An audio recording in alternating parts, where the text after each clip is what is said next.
ஒவ்வொரு ஆளும் ஒவ்வொரு ஓட்டரும் 2 பட்டன் அமுக்கணும். ஒரு பட்டன் க்ரீன் பட்டன் ஓட்டு போடுறதுக்கு, சரி. ஒரு ஆப்ஷனலாக ஒரு ரெட் பட்டன் கொடுங்க. போடுற டி ஓட்டுங்கிற ஒரு கான்செப்டை கொண்டு வரணும்.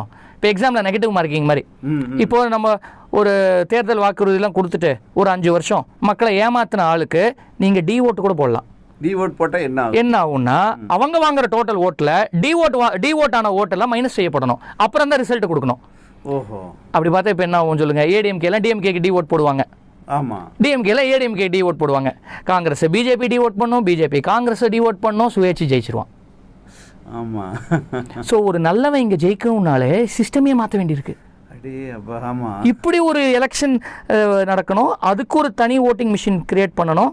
இப்படி ஒரு கான்செப்ட் ஓட்டிங் மிஷின்லேயே வரணும்னு சொல்லி அந்த படத்தில் ஒரு முக்கியமான கான்செப்டாக இது ஒரு முக்கியமான சீனாக வச்சுருந்தேன்.